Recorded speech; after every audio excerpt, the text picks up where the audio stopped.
everyone, and welcome to the new episode of India IT 360's The Tech Tea podcast. I am Divya Giri, your host and executive editor at India IT 360. Today, we have the privilege of having a conversation with the top-notch CIO of Mercedes-Benz Financial Services India, Mr. Kishendran Gunalan. Sir, how are you? And thank you so much for joining us today. Divya, very well, thanks. Thanks for having me. Yeah. So before we start, I would like to tell my audience that we are going to have a discussion around IT leadership. So, sir, before we move further, can you tell me something about your professional background? So, professional background, so maybe I'll start off with where I'm from. Sure. So, I'm Malaysian, currently working in India. So, born and bred in Malaysia. Kick-started my career about 20 years ago in multiple industries, multiple companies, right? Yeah. So, started off with Dell, followed by T-Systems, which is a combination of support for Shell Oil. And then I moved into oil and gas in Petronas for a couple of years, and all the way till now with Mercedes-Benz. Great. Mercedes-Benz. Yeah. So let's start. So, in your opinion, how has the role of technology leadership shifted with the rise of digital transformation? Okay. So when you say digital transformation, it's basically informed decision making, better process, better communication. That's what the world knows, right? But how has technology leadership changed or evolved over the couple of years? So I'll say that let's look at a company. I'll just give an example first. Let's look at a company in the past. So a company in the past, you have something called the shared services. You'll have the core industry. For instance, I've been in oil and gas. So oil and gas is the core industry, petrochemical is the core. The operations it revolves around it. But then you also have the shared services, which is the finance bit, HR, legal, IT, and etc. Right? So this is how it used to be formed. But currently, with this whole change or the pace that is happening now with this digital transformation, things are changing at very fast pace. So IT is now the core pillar together with the business. That's how things are moving. So focus has moved from just maintaining systems to driving business innovation, right? Leaders are now required to be more visionary. They are supposed to be influencing companies with digital strategies, no longer the old way or the classical way of working. Collaboration between IT and business teams have become more critical for success if compared to how it was in the past. Yeah, true. So, how do you define IT leadership and how has it changed over the years? Okay, IT leadership, technology leadership, right? What has evolved? So maybe let me give you an example of an email. So long time ago, we used to have the snail mail, right? When someone wanted to send a message to another person, they used to write a letter, right? Send it to someone through your postal areas, and you get the letter maybe in a month's time. If you're in a different country, it goes even longer than that, right? And along the way, things change. We came up to a digital world where we have emails. Then from emails, it evolved. So now we are in the stage where we use WhatsApp, you have social media that are just a click away. If you need to call someone in a different country, we just send a message or we just call them and they're there, right? So technology has transformed. Yeah, it's like technology has churned and shaped. So technology has transformed. So same thing applies for the IT leadership, the IT leaders in the world. So when you say IT leadership, in my opinion, it's the ability or capability to engage with peers, followed to successfully win the game by achieving a set of superior goals. That's my definition of IT leadership. So what has changed? I think IT leaders now need to simplify, engage, create better decision making, and focus on the governance pillar. So these four areas have changed if compared to how it used to be in the last round, because now, let's say from Malaysia, I'm now currently working in India. Even to just buy certain products, if I'm just going to buy vegetables, for instance, I'm already using a QR code and scanning stuff. This thing does not happen, example, in a country like Germany. It's not full-fledged, right? So I think things have changed. So in terms of IT leadership, the way how we're going to handle this whole digitalization has also changed. True. So what qualities are required for successful leadership in today's tech-driven world? So as I mentioned earlier, the 4 points, right? Yeah. So together with that, I add another point. So the 5 critical points where I always take when it comes to ideal leadership would be purpose, simplification, engage, decision making, and governance, right? So to be able to get something done, the peers, the stakeholders, your followers, employees will need to know what's the purpose. Right? Things have changed. Previously, someone may have just been, example, selling a burger at a burger shop. But now things have changed. The purpose is not to only sell the burger, is to sell a food or brand experience to that customer, right? So things have changed. Maybe after getting certain feedback, and I say engage, after getting certain feedback from certain customers, you also change your recipe a little so that you get more customers along the way. Customers are happy, they're satisfied. So that's what I mean by the word engage. Decision making, let me just take a game of football. If you take 10 shots at a goal, maybe 2 goes in, right? But with constant practice, leadership practice along the way, you realize that you don't need 2 shots at the goal. Maybe you take 5 shots and 2 goes in, right? With 5 shots, 2 goes in. So that 2 goals or the shots that you're taking are actually the decision, but the goals that go in are actually the successful decision. So for us to be able to get successful decisions, technology is helping us, it's giving us data. So this is an example of what has changed and how it actually collaborates with leadership in regards to the tech-driven world. Yeah. So how can innovation be balanced with the need for strong security and compliance? So security and compliance is this governance bit that I just touched base in the previous point.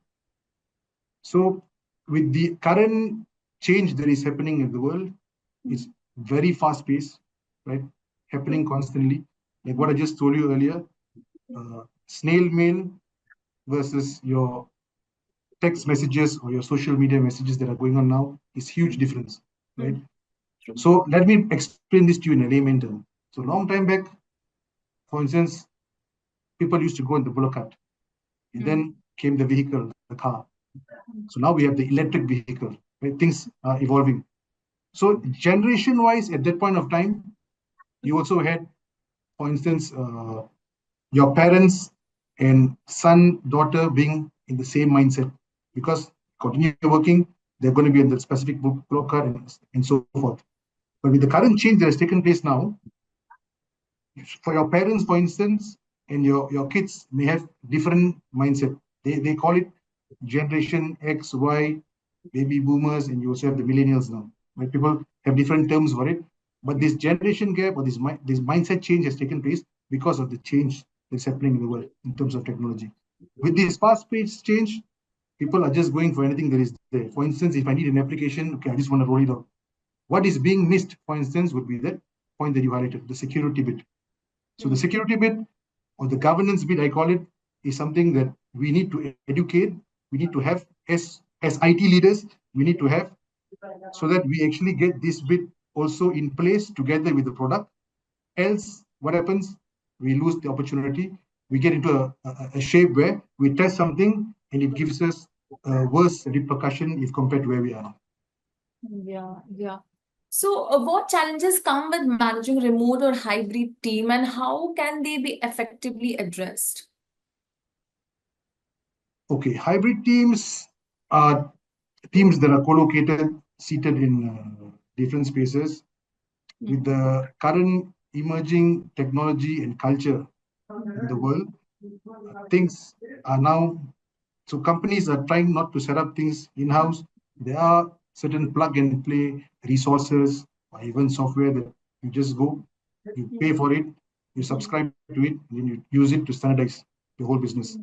So this is actually helpful, but being co-located sometimes also has some challenges.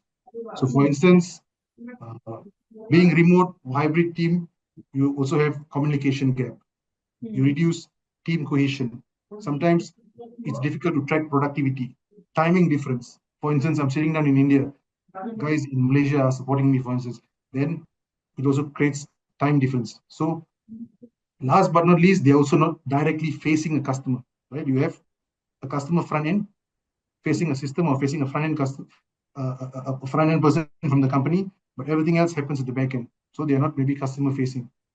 So I will say to these challenges, there are also solutions that we have in place. For instance, regular check-ins. You have teams in different area, but if you can set a procedure or a specific structure to get these things done, then things will start working out. In example, clear communication tools. You have a lot of tools in place now. You have Jira, you have Menti, you have many tools in the market that we can use. You can create maybe time to time team building activities at an offsite location where all generate meet up. You can keep things flexible work schedule. So the most important thing is getting everyone to speak to each other on a daily basis. So that is something that I personally implement on a daily basis. Everyone has to speak to each another at least for 5 minutes, because speaking to another person will actually carry that thoughts or that feeling that you have against another person who's sitting maybe 1,000 kilometers away. True. So, how should organizations prepare for the future of work with the increasing use of AI and automation? So AI in itself is a new emerging technology, which is very important to all of us. As you read, as you hear, you know that things will actually change along the way. There may be certain jobs, they may not be there anymore in the near future, or maybe in the far future. Certain operational jobs that are repetitive might go off. So these are things that we read, right? As we aspire to actually reach to a new level, right? People want things fast with high quality, and people want things cheap. General mindset. Yeah. But in real life, you're only able to get 2 out of the 3. In real life, you're able to get 2 out of the 3. So long time ago, if you ask anyone in the world, they will tell you that information is key. You would have heard this term, information is key. So there are certain information that is kept, for instance, secret, not shared, because if certain information goes out, another company gets it, then you lose certain opportunities, right? But the current situation with the current growth that we're going through, it's not information that is key. It's the movement of this information that is key.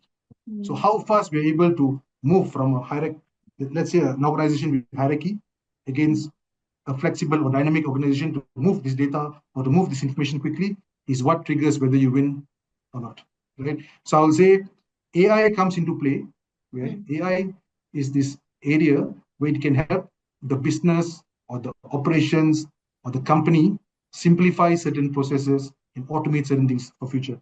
So that can be in the sense of work. I give you an example, SMSs. If you would like to send out SMSs, in the past, it used to be sent through a system or through someone channeling and clicking a button in the system, but now it's just automated, right? If you need to reply, it's as simple as this. Even if you need to reply an email, there are tools outside there with AI that can help you reply in a positive tone. Yeah. So an email that takes you 10 minutes is just done within a minute, right? So there are tools there. There are tools to help you build PowerPoint slides, for instance. So these things are actually taking us to a new, whole different level, right? So my answer to your question will be these 3 points. If I keep it short, upskill employees to work alongside AI tools, emphasize the creativity and critical thinking, that AI cannot easily replicate everything, right? Create agile teams, right? Okay. So that we don't come up in a situation where both generations are still looking at the bullock cart, but we have both generations now who are able to collaborate on the electric vehicle that I spoke earlier. Exactly. So how is AI impacting the automotive industry? So in the automotive industry, things, as you know, things have changed. You have a lot of a vehicle that used to be there a long time back, let's say the bullock cart that used to move things from point A to point B, now is a four-wheeler or whatever number wheeler that has data that is being collected, right? It comes with a package, it comes with software. You have seen many different new technology out there. You have heard about autonomous driving where car drives itself. So I think AI helps in sense of seeing what is the customer preference, right? The best based on any feedback that we get. For instance, if you're working in a company selling food, or let's say we're in the food and beverage industry, based on what AI has, it is able to actually tell you, okay, maybe let's suggest this option to the customer. So let's take yourself.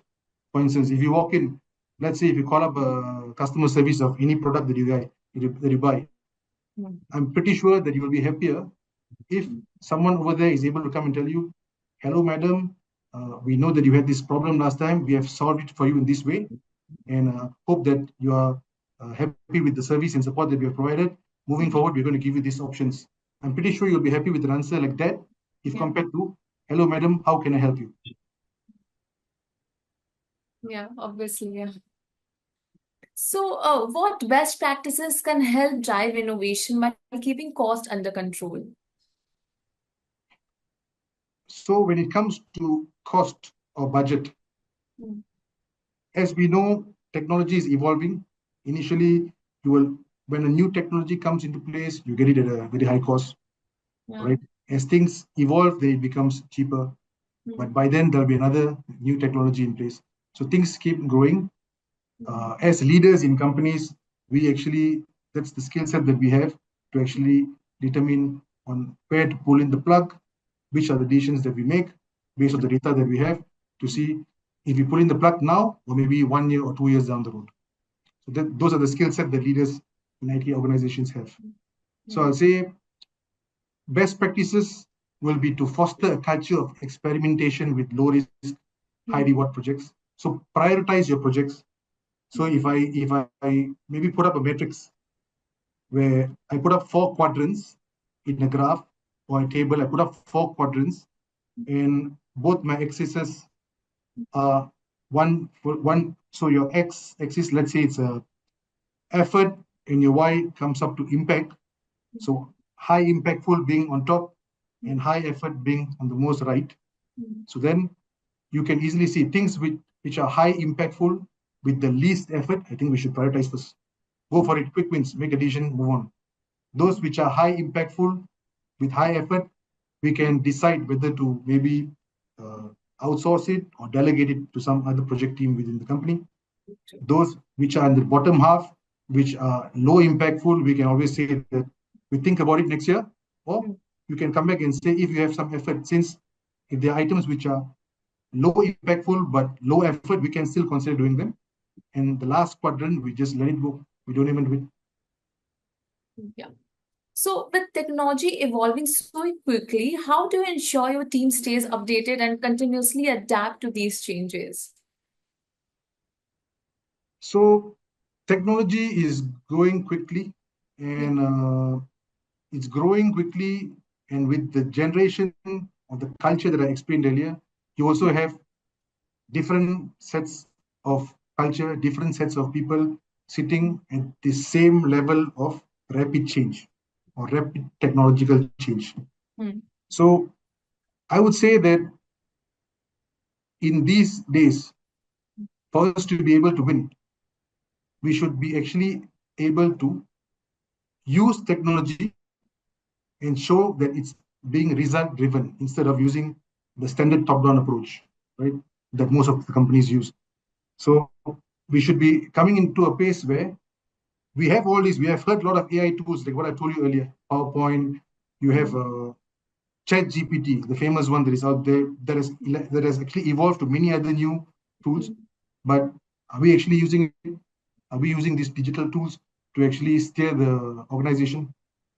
So if I take an example of something that I have in life, right? I have children. So kids nowadays are always engaged on the phone, on the laptops, or on the TV, right? So that point here, engage. How are they getting engaged? So it used to be long time back, or maybe generations ago, it used to be parents telling the kids, get this thing done now. And they follow. But now they are more engaged to the phone or to the TV or to the technology if compared to parents. This is actually happening in real life.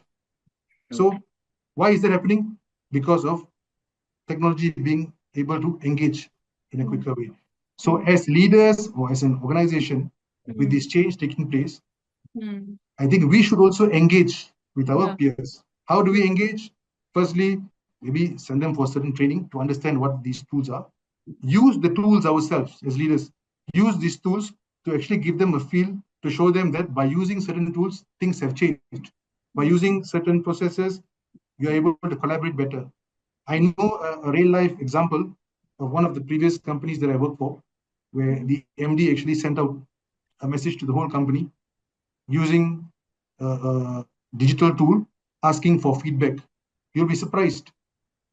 Everyone in the company who used to be silent or maybe go for a survey once a year with minimal feedback suddenly changed, right? They started getting feedback on the spot. Of course, middle managers who were there when the leaders sent that out may have been a little bit unhappy, but what was the positive thing that transformed from there was it was no longer an organization driven by hierarchy. It has become a flat or dynamic organization where the move of this information I told you happens. Mm-hmm. So, last but not the least, what's the biggest myth about being an IT leader that you wish people would stop believing? So, myth. So I have two things that I've so in my career over the last 20 years, I have two things that I've always heard that I thought was myth. Initially, when I started, I thought it was the truth, but now I've realized that it's not. So maybe in my younger days, the myth was as an IT leader, you need to know every technical detail. Yeah. So let's say if you're going to go and become a CIO or you're going to become a CTO, maybe a CISO, you need to know certain technical details of this stuff. So I will say that the real key as leaders or as IT leaders is to guide, enable, and empower the people, the teams of experts to get these things done, not know it all themselves. Because if we are trying to know everything ourselves and we are trying to dwell into these technicalities end to end, we actually lose time, we don't focus on the people, and then things don't go as how we perceive. The second point, or the thing that I've learned in recent years, when it comes to IT leadership is, it's not about the events and the intensity that takes place in life. It's about the consistency, right? So for instance, if I wanted to lose weight, so going into a football game 2 days in a row continuously for maybe 4 hours running on the field is not going to get me in shape, right? But continuously playing the game half an hour daily for a period of maybe 5 to 6 years, professionally joining a league will definitely get me into shape or get me into the fitness level that I want. So I think the same thing applies to our co-workers, our businesses, our employers, right? So in a working environment, we always have this saying that, okay, please go to your co-worker or go to your colleague, right? In the military or the army, when I was in Malaysia, we call it the army in Malaysia, right? So they used to have brothers and sisters. So we call all of us as one family, right? There will be fights within your battalion. There will be fights. There will be arguments. But let's say if there's someone else who comes out of your group to come or hurt or get against you, then you step in for your sister and you stand in front of her, right? So that was the bond that we used to have. We call it family.